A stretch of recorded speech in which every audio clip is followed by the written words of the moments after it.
שלום, ברוכים הבאים לערוץ שלי, אני קלרה והיום אני מראה לכם איך אני עושה פבלובה. אתם בטח מכירים את הקינוח הזה, זה מרנג עם שנטי ופירות, זה מאוד טעים ומרנן וזה מושלם לקיץ. עשיתי גם סרטון כללי לגבי מרנג, אז אם אתם רוצים לדעת יותר בנושא הזה, אני אשים לכם קישור למעלה איפשהו כדי שתוכלו לראות את הסרטון. בינתיים, אם אתם אוהבים את המתכון הזה, אל תשכחו לתת לי לייק ולהירשם לערוץ כדי לא לפספס את כל המתכונים הבאים. ועכשיו, בואו נלך למטבח. אני מתחילה עם המרנג, בשביל זה אני משתמשת ב-140 גרם חלבון, זה החלבון של 4 ביצים בערך, ו-280 גרם סוכר. אוקיי, אז קודם אני שמה את החלבון והסוכר בתוך קערת המיקסר.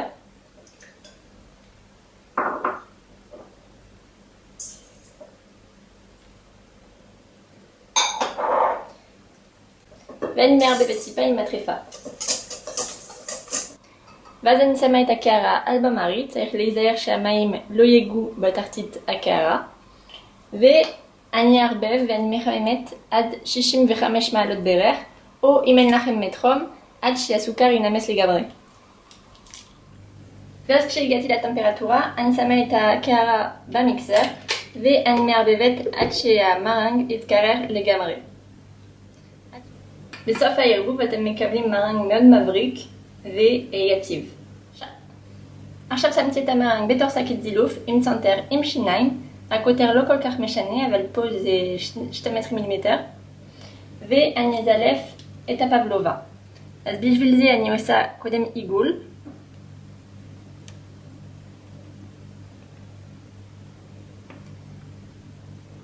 ואז אני הולכת למעלה כדי לעשות צדדים.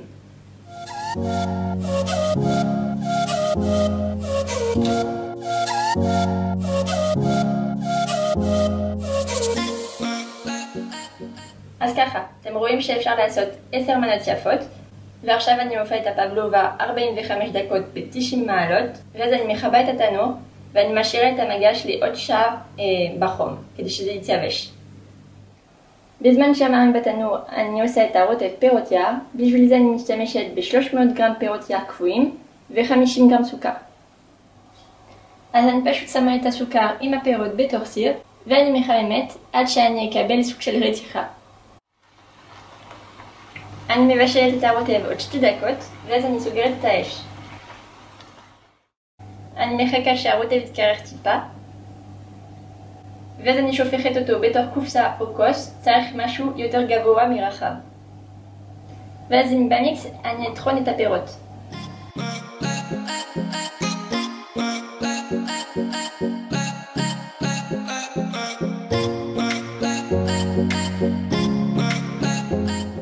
ואז זה לא חובה, אבל אני אוהבת לסנן את הרוטב כדי לקבל משהו מאוד מאוד חלק ולהוריד את כל הגרעינים.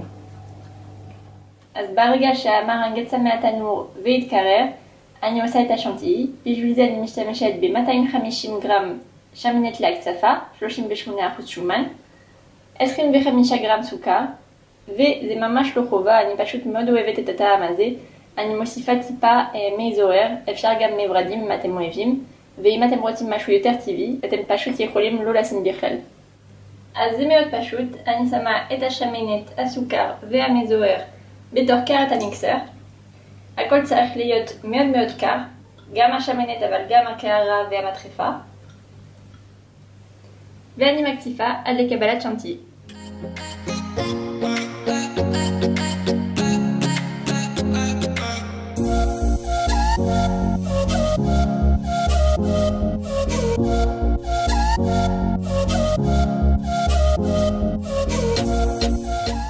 ואז בעצם אנחנו מוכנים להרכבה. אז יש לי את הרוטב פירות יער פה. לקחתי גם פירות טריים, זה עובד עם כל הפירות שאתם אוהבים, זה בלי שום בעיה. לדוגמה זה עובד ממש טוב עם כל הפירות הדרים, כאילו אשכולית, תפוז, לימון, זה יהיה ממש ממש מרנן. ושמתי את השנטי בתוך שקית זילוף, זה אותו צנתר שהשתמשתי בזילוף של המרנג. אז קודם אני אשים טיפה רוטב בתוך הפבלובה.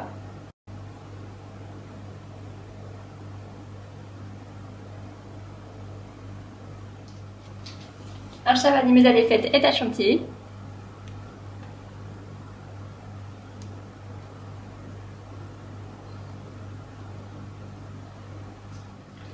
ואני בא לשים את הפירות למעלה.